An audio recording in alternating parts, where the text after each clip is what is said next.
Olá, tudo bom? Estamos aqui de volta na casa de Noemi para dar continuidade no nosso assunto como ajudar a preservar meu casamento. Entrem, fiquem à vontade, a casa é nossa, a casa é de vocês e vocês podem aproveitar bastante. Vamos tentar conversar, refletir um pouquinho sobre esse assunto. Nós falamos da outra vez das dificuldades que o casamento tem, porque o nosso coração está colocado em outras coisas que não sejam Deus e a gente cria ídolos, né, no nosso coração. Hoje nós vamos falar um pouquinho mais dessa questão dos ídolos. Mas hoje, especificamente para as mulheres, nós vamos eh, conversar sobre esse aspecto. Como que para as mulheres é isso? E esse versículo que amar a Deus sobre todas as coisas e ao próximo como a ti mesmo é o resumo de toda a lei, não é? E muitas pessoas dizem assim, mas eu preciso me amar mais, né? Porque como é que eu posso amar as pessoas se eu não me amo? Só que eu digo para você que isso aí tem uma confusãozinha aí. Não é bem assim. Nós não nos amamos suficientemente porque nós não amamos a Deus sobre todas as coisas. Pela ordem das coisas, é só isso. É muito simples assim. Mas a gente quer buscar um amor, ou quer se amar mais, quer aumentar a autoestima e se sentir mais confortável para poder amar as outras pessoas.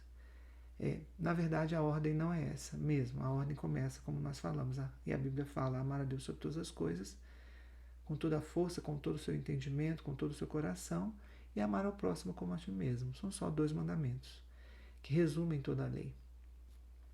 Então, esse amor é um amor de Deus, vindo de Deus, da parte de Deus, que deu o seu próprio filho. Esse é o amor maior de todos, né? Aquela palavra que diz, se não tiver amor, nada disso se aproveitará, não adianta caridade, não adianta bondade. Se esse amor de Deus, que é o amor que enviou o seu filho para nos salvar, não estiver no seu coração, se você já não tiver Jesus como Senhor e Salvador da sua vida, qualquer coisa que você faça, até a sua bondade, ela não é aproveitada. Então, nós vamos ver hoje como que é esse nosso trabalho de ajudadoras e auxiliadoras. Para você que ainda não é uma cristã, que não tem Jesus como seu Senhor e Salvador, eu diria que você buscasse conhecer Jesus e pedisse a Ele para entrar na sua vida. Orasse e pedisse para Ele mudar o seu coração, transformar a sua mente, seus pensamentos sobre esse e todos os assuntos. Transformar a sua vida. Aí a outra pessoa pode dizer, poxa, mas eu faço tudo tão certinho, né? Mas meu marido não coopera. Vai cair de novo no meu colo? Eu que tenho que ser responsável por isso? É um outro pensamento, raciocínio meio falacioso, meio errado, porque não é bem assim. Nós nos sentimos assim muitas vezes porque nós puxamos para nós a responsabilidade muitas vezes que não é nossa. E a gente vai ver isso também. Vamos continuar. Então, eu vou te contar 3 situações que aconteceram comigo. São situações bem simples, mas bem curiosas. Eu sou casada há 37 anos, tenho 2 filhos, 2 netos, sou casada com o João. E a gente, claro, como todo casamento, sempre temos as nossas divergências. E logo nos 10 primeiros anos de casamento, eu tinha aquela situação assim, poxa, João não me entende. Eu chorava muito, ficava muito triste, chateada e tal. E tinha uma TPM horrorosa, né? Que a gente não vai falar muito sobre isso, mas depois eu quero que vocês leiam alguma coisa sobre isso, que a TPM estraga. Se a gente tiver um descontrole hormonal nos nossos períodos mensais, eu passei pelo menos 20 anos brigando todo mês com meu esposo, é, porque eu achava que eu estava sendo maltratada, que eu não era uma pessoa amada, que ele não prestava atenção em mim, enfim. E aí, uma vez, lendo a Bíblia, numa passagem de Apocalipse, veio uma palavra, né? João, companheiro vosso na tribulação. E João é o nome do meu marido. Eu falei assim, Deus quer tanto falar comigo que ele desenhou, ele escreveu para mim. E aquilo me consolou muito. Eu passei a ver meu marido outros olhos. Eu sempre achava que ele tinha mais condições do que eu para me ajudar e resolver o meu problema. Mas eu notei que nós dois estávamos no mesmo, na mesma situação. Então, nós começamos com a graça de Deus, o Senhor começou a trabalhar isso no meu coração, de que eu precisava ser uma companheira do João, no sentido espiritual mesmo, buscar a Deus junto com ele e realmente pedir perdão, perdoar, reconhecer que ele também tinha suas fragilidades, os seus pecados e que a gente precisava ser realmente companheiros nessa luta da vida, né? E também partilhar as alegrias do casamento, porque até então estava muito sofrimento para mim. Pelo menos assim eu achava e pensava, né? Outra coisa que aconteceu foi bem interessante sobre caixinha de promessas. Você tem uma em casa? Eu tinha uma aqui, acho que ainda tem. E eu não usava aquela caixinha de promessas da forma correta. Aliás, usar caixinha de promessas é uma coisa meio complicada, né? Porque o ideal é você buscar a palavra de Deus, é você ver o contexto, né, que aquela palavra está escrita, e normalmente as caixinhas de promessa vêm de coisas muito boas. Você nunca é confrontado com a caixinha de promessa, é muito difícil. Às vezes vem uma caixinha de promessa com coisas maravilhosas, salmos maravilhosos, que consolam o coração. Mas, gente, essa caixinha de promessa que eu tinha aqui não era assim. Não era assim. Eu nem sei se existe mais essa caixinha de promessa. Eu achei muito interessante. Liguei o ar-condicionado aqui que está esquentando. E aí, meu esposo precisou viajar durante um tempo. Ele foi fazer um curso fora do país e eu fiquei muito triste. Eu queria ter ido junto e eu fiquei com ciúmes, fiquei muito enciumada e, enfim. E eu um dia peguei lá, eu vou ver o que tem nessa caixinha aqui para mim. Deus vai me consolar. Ele vai me dizer coisas boas, né? Ele vai dizer que eu estou com razão. Gente, foi nada disso que aconteceu. Sabe o que aconteceu? Ele simplesmente me disse: o amor não arde em ciúmes. O amor não se ufana, não se ensoberbece.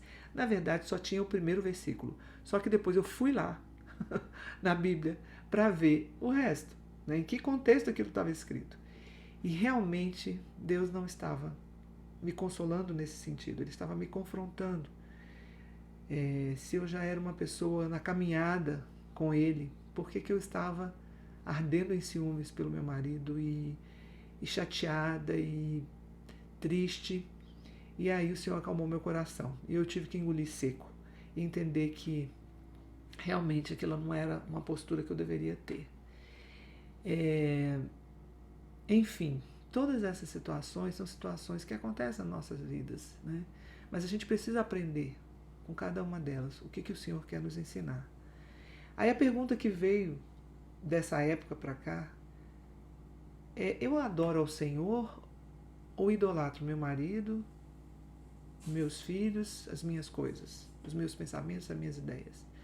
Eu entendo o meu papel no casamento? Eu me perco nos meus sentimentos de rejeição, carência, mágoa, frustração e amargura?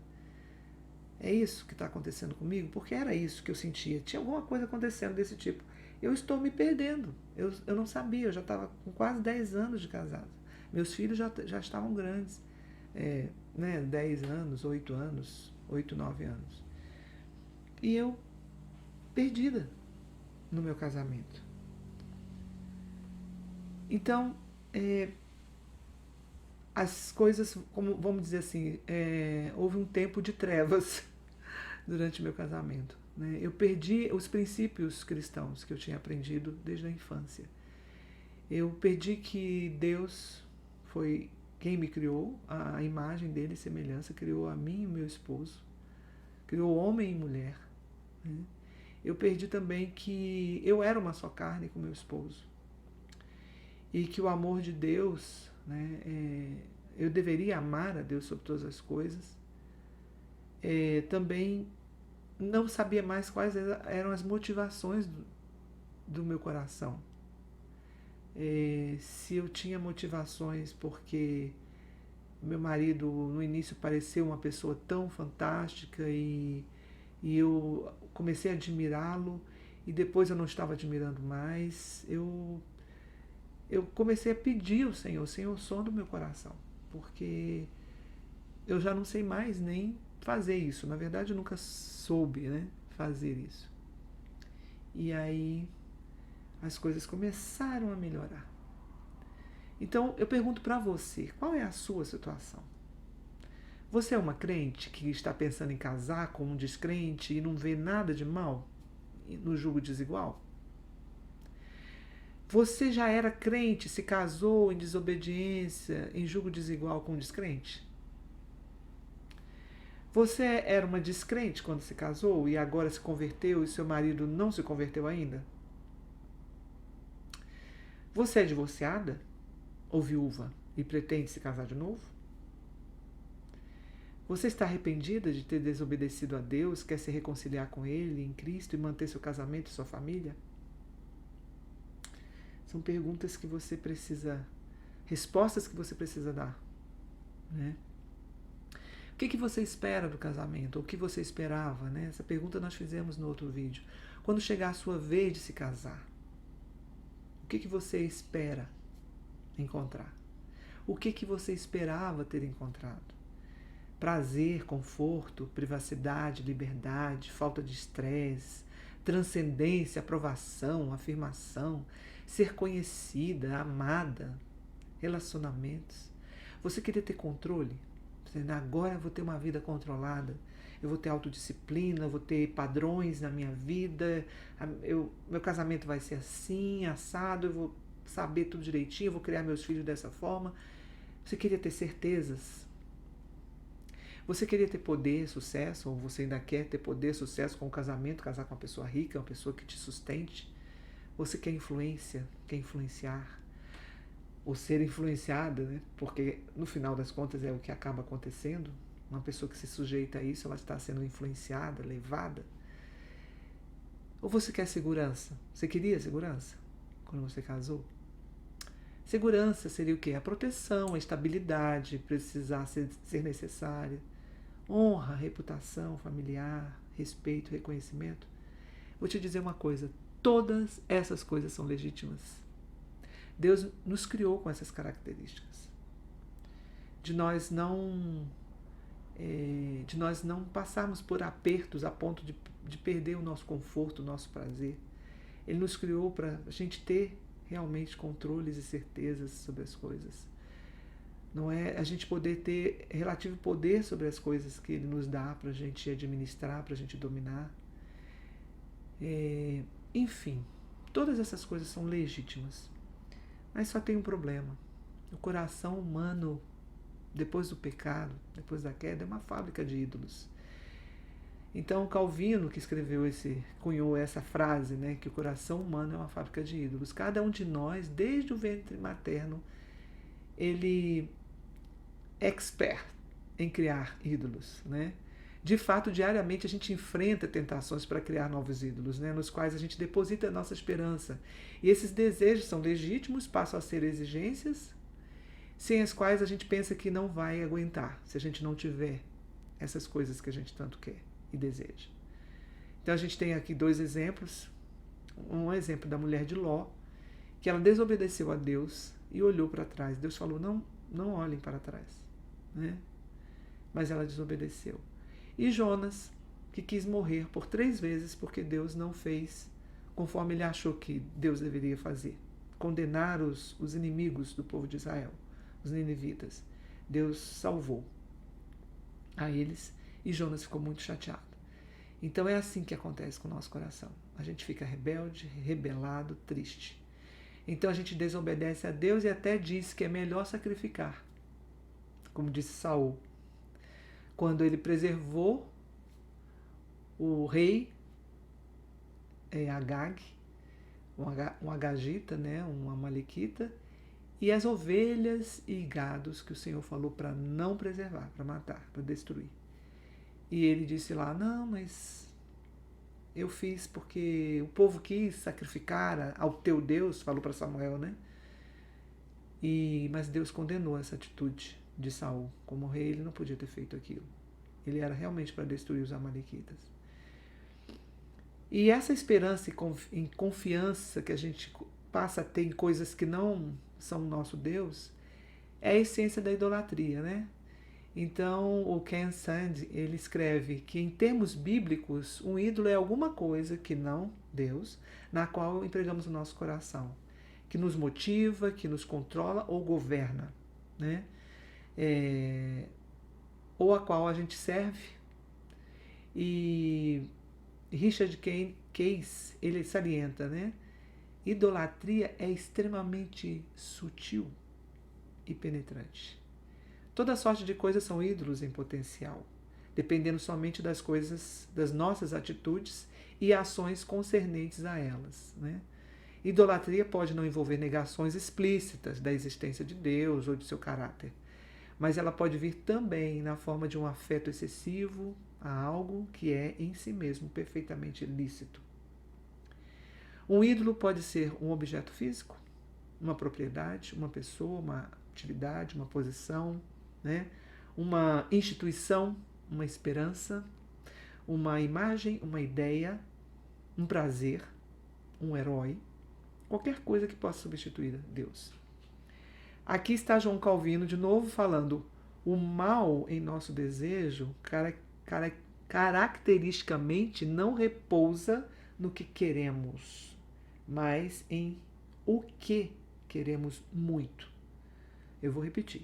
O mal em nosso desejo, especialmente, não repousa no que queremos, mas em o que queremos muito. Essa é a questão. O que a gente quer muito? Então, os ídolos podem ser até as boas intenções. Tem um fato que acontece na vida de Raquel,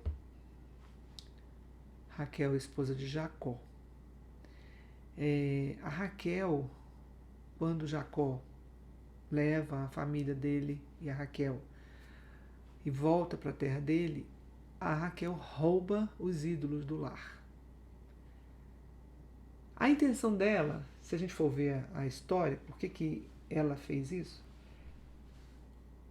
A Bíblia não relata claramente, mas pelo conhecimento de alguns historiadores, eles nos informam que, aparentemente, o delito parecia ter um fim religioso. Mas antigos códigos da lei, né, revelam que naquela época a posse de pequenos ídolos, essa lei dos sumerianos, né, revelaram que naquela época a posse de pequenos ídolos do lar, comumente chamados de terafim, era o certificado de propriedade que alguém precisava para afirmar-se dono de uma terra. Então, se os ídolos fossem parar nas mãos de outra pessoa, essa se tornava automaticamente a proprietária dos terrenos que eles demarcavam, né? Então, por serem pequenos, poderiam ser facilmente ser roubados, né? E cabia ao dono o cuidado de guardá-los para não ser lesado. E foi, portanto, num descuido de Labão, pai de Raquel, que ela roubou seus ídolos, né? Ou seja, suas escrituras, roubou as escrituras das terras, com o fim de entregá-los posteriormente a Jacó, seu esposo, e fazer dele o novo senhor daquelas terras. Afinal, ele tinha trabalhado tantos anos ali, né, para o pai dela, e tratava-se, portanto, de uma tentativa de indenização do esposo pelo engano que o levou a 7 anos extras de trabalho nas terras de seu pai. Isso não está escrito na Bíblia dessa forma, mas existe uma possibilidade de ser realmente essa situação. Porém, contudo, todavia, entretanto, não justifica a atitude dela. Essa é que é a questão. Até uma boa intenção religiosa pode ser uma idolatria. Ou seja, ela roubou exatamente os ídolos do lar e levou com ela, né? Então, isso não foi bom, né? Isso estava errado, estava diante de Deus e diante de toda a situação. Esse procedimento dela foi errado, foi pecaminoso, né? Então vamos lá. Vamos ver agora as mulheres da Bíblia, gente. A gente está falando sobre nós, né? Sobre as mulheres. Então vamos ver as da Bíblia. Em que elas acertaram e no que elas erraram. No que elas pecaram, né? Fizeram contra a vontade de Deus, e no que elas acertaram, né? E muitas vezes a gente vê a mesma mulher tomando atitudes erradas num momento e certas no outro. É assim que nós somos. Não é? Por isso que a gente precisa realmente, diante de Deus, pedir que Ele nos dê equilíbrio, não é? E para que façamos a vontade dEle. Então, por exemplo, Eva, que nós falamos dela um pouquinho no outro vídeo. O que a Eva fez de certo e o que ela fez de errado? Aí você fala assim, nossa, certo, o que ela fez de certo? Bom, a gente lembra que ela fez de errado. O que foi que ela fez de errado? Ela pegou, foi conversar com a serpente lá e ela simplesmente foi enganada. Mas ela foi enganada porque a serpente enganou? A gente pode até dizer, a serpente enganou Eva. Mas a palavra de Deus diz que a cobiça no nosso coração nos atrai e nos seduz, né? Então, mas enfim, o que ela fez de errado ali em relação ao marido dela? Ela não chamou Adão para conversa, porque quem tinha recebido a ordem de Deus foi Adão, provavelmente. E Adão passou para Eva. Então, se ela tinha alguma dúvida, ela deveria buscar o marido dela, né? Então aí nós vemos o erro de Eva. Sara teve erros e acertos. Mas um dos erros dela, vamos ver os erros. Ela ficou incrédula primeiro em relação à palavra de Deus, de que ela teria filhos, depois de idade avançada, e tomou a decisão também impensada de que o marido dela tivesse um filho com Agar. Essa foi a situação. Ela foi lá e tomou essa decisão. E como se Deus tivesse prometido isso, né? Você vai ter um filho, o filho da promessa vai vir por meio de Agar. E não era verdade, né? Não era isso que o Senhor tinha falado. Era por meio dela. O Senhor não deixou de cumprir a promessa por causa dessa desobediência dela, mas ela criou uma grande confusão. Ela mesma ficou enciumada depois com o filho de Agar, né? A mulher de Ló, ela ficou, como nós falamos, apegada àquela cidade e desobedeceu a Deus. Rebeca tinha preferência por Jacó, né? A Raquel, como nós já vimos, roubou os ídolos. A Lia, ela queria prender Jacó pelos filhos, né? E só uma vez a Lia realmente, né, quando ela teve Judá, ela louvou a Deus e não associou essa questão do filho em relação a ter o marido dela por perto, Jacó, né? A amarrar o marido, né? Mas ela, antes e depois de Judá, ela teve esse pensamento de que ela só conseguiria ficar com o marido dela por causa dos filhos que ela tinha com ele, né? A Ana foi interessante. A Ana, ela teve uma tristeza de coração profundo porque ela não podia ter filhos.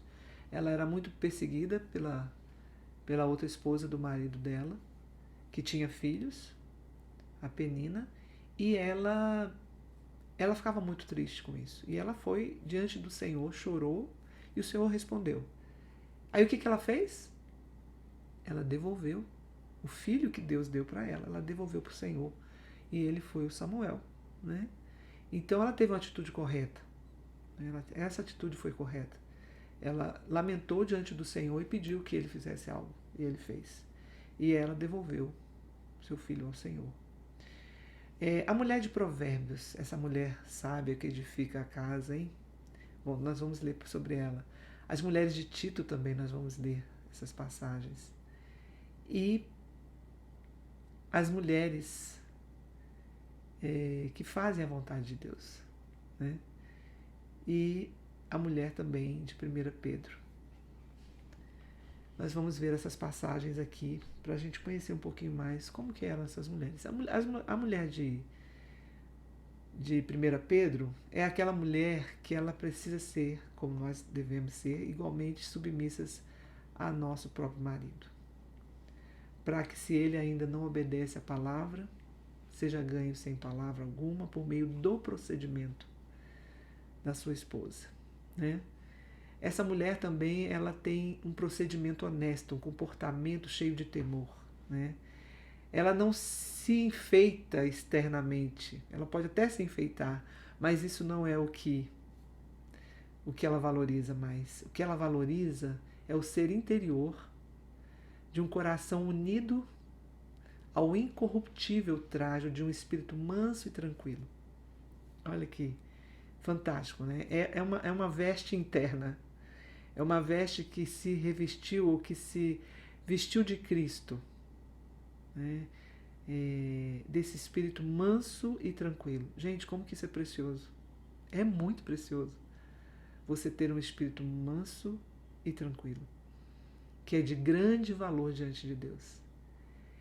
E no versículo 9, lá de 1 Pedro 3, fala assim, no 8, finalmente sede todos de igual ânimo, compadecido, então ela é uma mulher compadecida, ela é fraternalmente amiga, ela é misericordiosa, ela é humilde, porque ela sabe que ela foi chamada a fim de receber as bênçãos por herança, né? E ela não paga mal por mal, injúria por injúria, antes, pelo contrário, ela bendiz, pois para isso mesmo ela foi chamada a fim de receber as bênçãos por herança. E o versículo 10 fala assim, pois quem quer amar a vida e ver dias felizes, refreie a língua do mal e evite que os seus lábios falem dolosamente. Então essa é a mulher de 1 Pedro, primeira carta de Pedro, capítulo 3, versículos 1 a 10. E a mulher de Provérbios, hein? Essa mulher é poderosa, gente. Essa mulher, ela ensina ao filho dela, Lemuel, que é um rei, né? E esse rei, Lemuel, ele fala das palavras que a mãe dele disse para ele. O texto começa assim, Provérbios 31, 1. Palavras do rei Lemuel de Massá, as quais lhe ensinou sua mãe. E ela fala assim, que te direi, filho meu, ó filho do meu ventre, que te direi, ó filho dos meus votos? Não deis às mulheres a tua força, nem os teus caminhos às que destroem os reis. Olha que interessante.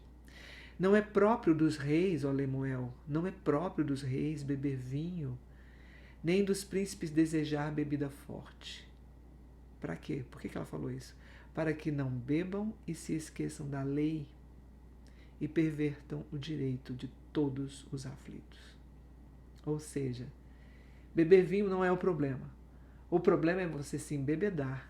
E esse filho, esse homem que ela estava criando, esse filho homem, ele perder, né, e perverter o direito de todos os aflitos.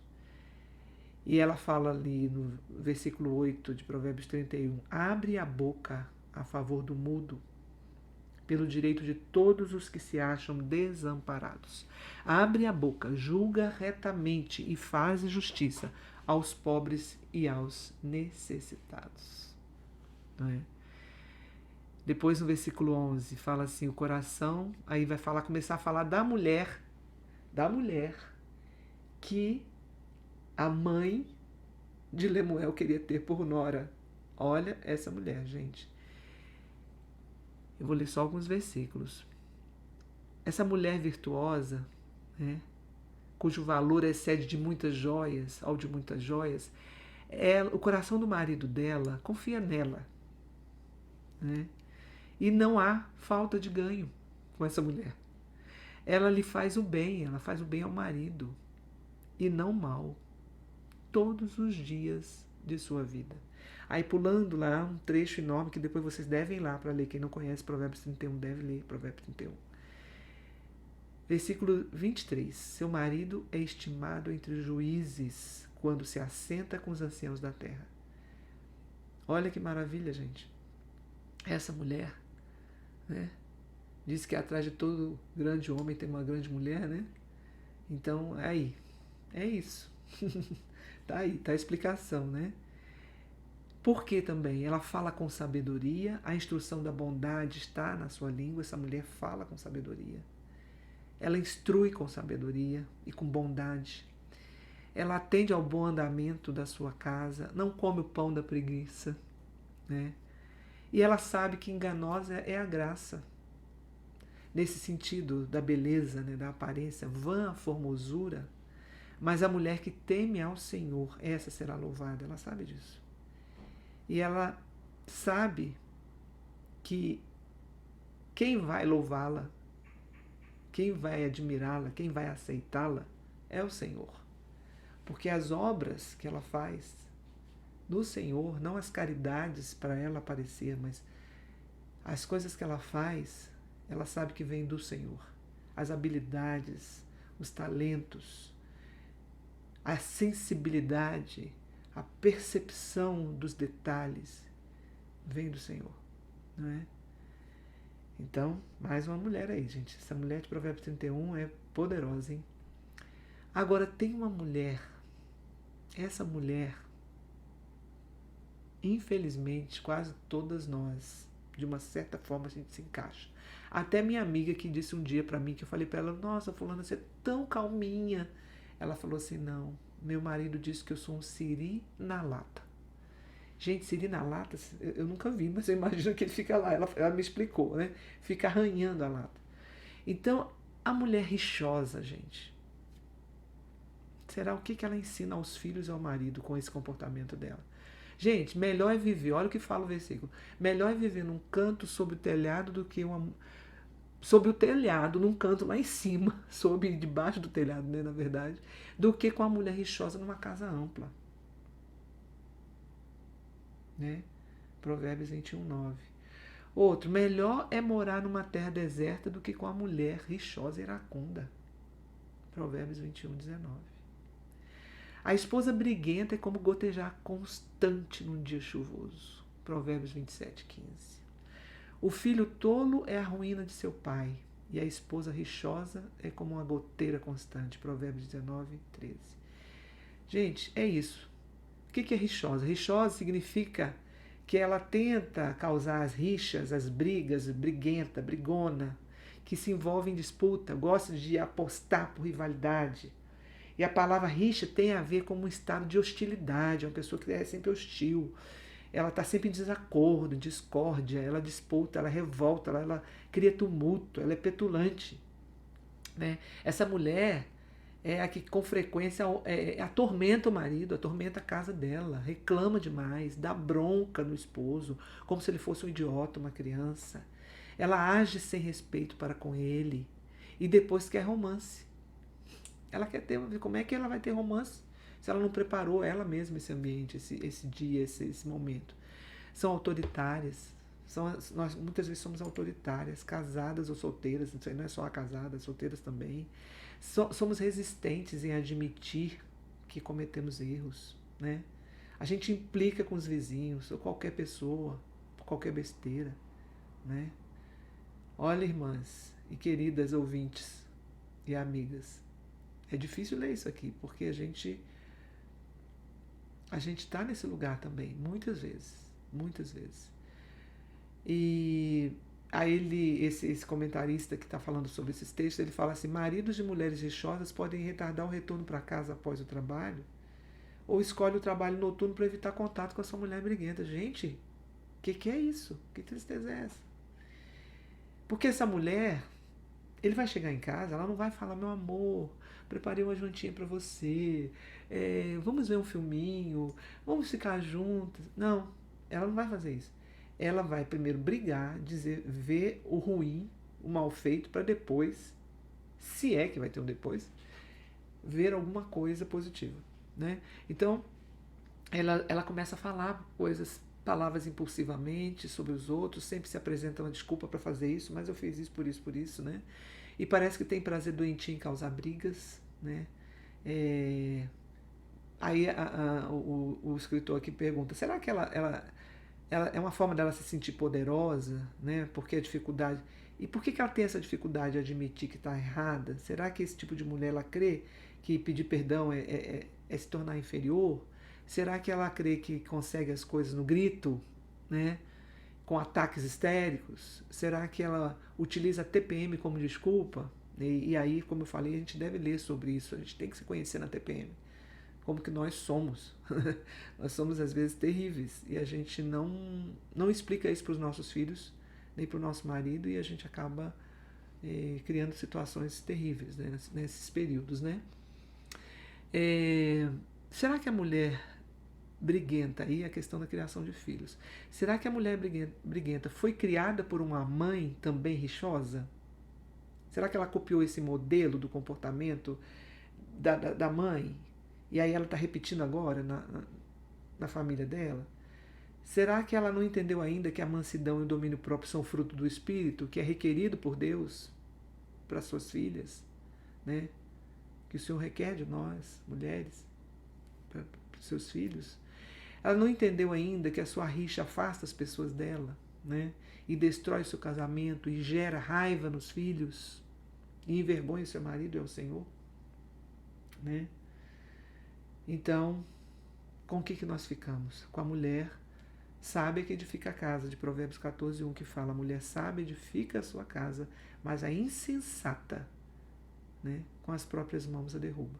Então a mulher sábia, que é realmente o contraponto dessa mulher insensata, ela tem que ser esse nosso alvo. Esse é o nosso alvo, mulheres. Casadas, solteiras, as que vão se casar ainda, as que são já divorciadas ou viúvas. Esse é o nosso alvo, sermos mulheres sábias. Sabedoria é o próprio Cristo. Ele é toda sabedoria, né? É o próprio Senhor Deus, é a nossa sabedoria. Continuando, gente. Então vamos lá. Paulo dizia que ele tinha uma luta contra o pecado. Como é que era a luta de Paulo? Paulo falava assim: o bem que eu quero fazer eu não consigo, o mal que eu não quero, esse é o que eu faço. Então essa luta mostra ali nesse texto, o autor do livro Relacionamentos, uma confusão que vale a pena, ele fala o seguinte: egocentrismo. Qual que é o pesadelo de uma pessoa que é egocêntrica? Ela ser rejeitada, né? Qual que é o efeito que provoca na outra pessoa? Seja família, seja marido, os filhos, ou amigos, pais, enfim. As pessoas se sentem usadas e diminuídas com a pessoa egocêntrica, né? E a emoção que revela que a pessoa é egocêntrica é a ansiedade e a carência. Gente, olha aí. O que revela se você está sendo egocêntrica? O pecado do seu coração é o egocentrismo. É a sua ansiedade e a sua carência. Só dois, hein? Que deve ter muito mais. O pecado no coração humano é infinito, né? Esse conflito interno entre o desejo de fazer o que é certo e o poder do pecado, né? Que é isso que nós já falamos, né? Você, por exemplo, alguma vez já quis fazer alguma coisa certa e não conseguiu, né? Você se sentiu meio prisioneiro dessa não ter liberdade, de não conseguir fazer a coisa correta, só fazer a coisa errada?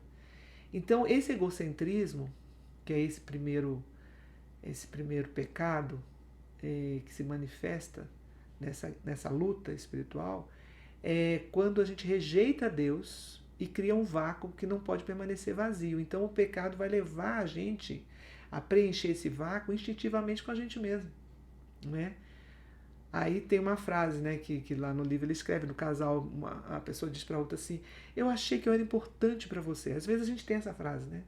Eu achei que eu era importante para você. A pessoa quer ser o centro das atenções do marido, né? Embora Paulo fale mesmo que aquele que se casa cuida das coisas do seu cônjuge, né, em como agradar, mas a gente sabe, sobretudo, que nós agradamos ao Senhor. E por agradar e obedecer ao Senhor, nós obedecemos e agradamos, nós nos submetemos, vamos dizer assim, e queremos agradar no nosso esposo, né, nosso cônjuge. Vamos lá. A luta contra o pecado da autorregência. O que é autorregência, gente? Autorregência é quando a sábia e amorosa regência de Deus sobre você, sobre a gente, mulher, é substituída pela autorregência. Então a regência de Deus sobre nós, a gente substitui pela autorregência. E as outras pessoas se tornam nossos súditos, né? E aí a gente começa a exigir que elas se sujeitem às nossas ordens e se submetam ao nosso controle. Então a gente começa a dominar por meio de críticas, exigências, né? A gente, se não se submeter a Deus, a busca por esse controle vai acabar num desastre, com certeza, porque uma pessoa que vive com você não vai suportar a vida inteira você fazer exigências e críticas, né? E aí aquela tal frase, né? Se você me amasse de verdade, você faria o que me agrada, né? Então é parecido também com o egocentrismo. No final das contas é tudo muito parecido. E qual que é o pesadelo de uma pessoa que tem essa autorregência, né? Que ela quer as coisas? Ela tem o pesadelo de ser dependente e vista como errada, né? Então ela sempre está ali no controle, né? Vamos dizer assim. E qual é o efeito disso nas outras pessoas que convivem com a pessoa que está nesse pecado da autorregência? Ela se sente coagida, a pessoa, né? Manipulada, né? O esposo se sente manipulado, coagido, e a emoção que revela se essa pessoa tem esse pecado ou não, qual é? A raiva. Triste, né? Mas é verdade. A luta contra o pecado da autossuficiência. Gente, a autossuficiência é quando você rejeita Deus, você passa a acreditar na intoxicante, porém venenosa, ilusão de que não depende de ninguém. Eu já ouvi isso algumas vezes. Não dependo de ninguém. Não preciso de você.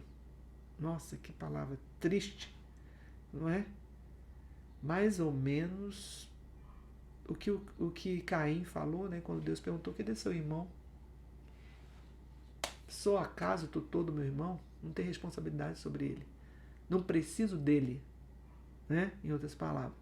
Se você não reconhecer, se nós não reconhecermos que nós precisamos depender de Deus, é improvável que a gente possa depender dos outros com humildade. A gente não vai depender dos outros. E o melhor fundamento para um relacionamento é a dependência mútua e sagrada. Nós precisamos aprender que nós dependemos, nos sujeitamos uns aos outros, porque dependemos uns dos outros, e a redentora troca de dádivas que Deus usa para demonstrar o seu amor por nós no casamento está ausente onde rege a independência. Então, né, se eu precisar da sua ajuda, eu lhe peço, né? Já viu essa frase? Eu gosto da sua amizade, mas eu não gosto da sua ajuda.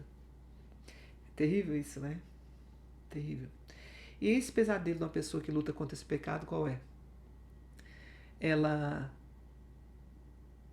O pesadelo dela é ficar dependente, ficar carente dos outros.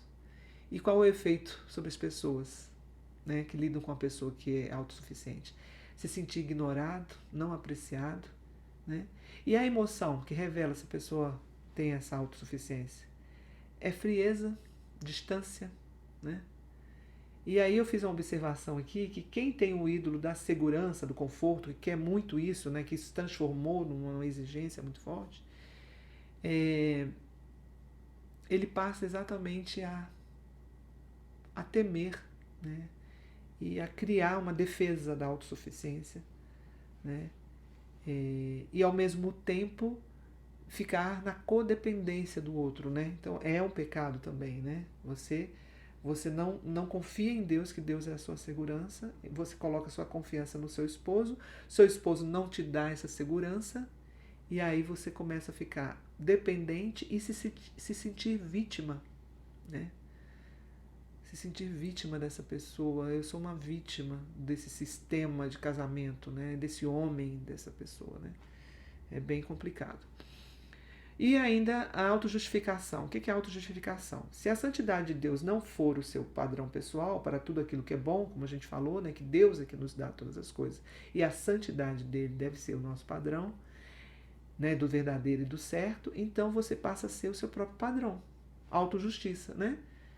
E enquanto isso, se nenhum dos dois do casal examina o próprio coração, onde residem a fraqueza e o pecado, né? E ambos se deixam de procurar a ajuda que somente Jesus pode providenciar. E esse método invariavelmente levará você a uma opinião inflada a seu respeito mesmo e, por consequência, uma visão exageradamente crítica dos outros, né?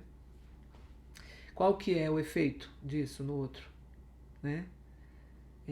A pessoa se sente desafiada, condenada, descartada. E qual é a emoção que revela? Também raiva, né? Não sei se essa aqui eu coloquei direitinho, mas depois a gente pode confirmar. E a luta contra o pecado da autossatisfação. Autossatisfação é quando você se convence de que a satisfação e a realização podem ser encontradas fora de Deus. Você pode seguir em duas direções, né? Você substitui a comunhão que Deus queria que você tivesse com seu marido pela comunhão com suas amigas, por exemplo, né? E a frase que a gente ouve muito é: isso não é o que eu queria desse relacionamento. Se eu soubesse que isso aconteceria, eu nunca teria começado, né? Às vezes a pessoa quer uma exigência, quer que o marido seja o psicólogo, o conselheiro, o amigo e tudo. Ok, esse seria o ideal se ele pudesse ser seu amigo o tempo todo. Mas você nem sempre vai contar com ele para isso tudo. Aí você também não pode ter uma postura de rebeldia de agora também não quero mais saber, não quero conversar com ele, não vou falar mais nada para ele, né? Também, você entendeu? Nós temos que saber que esse caminho é estreito. E o efeito disso é que a pessoa se sente um objeto, não companheiro, né? Porque a esposa procura outras pessoas para conversar. E a emoção que revela se essa pessoa tem esse pecado da autossatisfação é controlador. A pessoa é controladora, né? Insatisfeita, né? E aí acontece isso. Então você consegue ver agora, não sei se vocês conseguiram perceber, qual a forma de ajudar e manter o seu casamento, né? Você ainda pode me perguntar: poxa, mas tudo não saiu das minhas costas. Então, diante de Deus, eu te digo uma coisa: a responsabilidade é pessoal mesmo, né? Mas a boa notícia é que Ele nos sustenta com o Espírito Santo. E sustenta também para o seu casamento ser realmente aquilo que Deus criou para ser, né? Você pode pedir também e orar pela sua transformação, pela transformação do seu marido. Vocês podem orar juntos, vocês podem buscar a Deus juntos. Se o seu marido ainda não é crente, você vai ter um pouquinho mais de dificuldade, mas você pode ler a palavra com ele, você pode compartilhar alguma coisa que você ouviu, que você viu na palavra, a palavra de Deus para ele. E pode orar com ele, sim. Não fica exigindo, não fica tentando evangelizar seu marido ou convencer o seu marido, né? Eu vou convencer. Não faça isso. Fique em silêncio, como diz lá em 1 Pedro. Guarde silêncio, confie que o Senhor está fazendo essa obra, né? E Ele vai ter misericórdia de você. O Senhor responde às orações, né? Ele me ensinou a amar meu esposo, a medir as palavras, a me submeter mais a Ele, me submetendo a Deus e me submetendo assim ao meu esposo, né? Pedir perdão, perdoar, reconhecer meus erros, pecados, não reclamar, né? O Senhor a cada dia encheu meu coração de gratidão e tem enchido, né? Tem tornado pleno meu coração de gratidão e contentamento todos os dias, né? Todos os dias. Para a glória dele, louvor dele, de Deus. Continuo aprendendo a viver contente no Senhor. É um aprendizado constante. O apóstolo Paulo falou isso. Aprendi a viver contente. Aprendizado até que Jesus venha. Esse aprendizado é para a santificação nossa e para a glória de Deus, né? Nós estamos sendo transformadas de glória em glória, né? E nesse processo de santificação, cada um de nós, crentes em Jesus, precisamos continuar, né?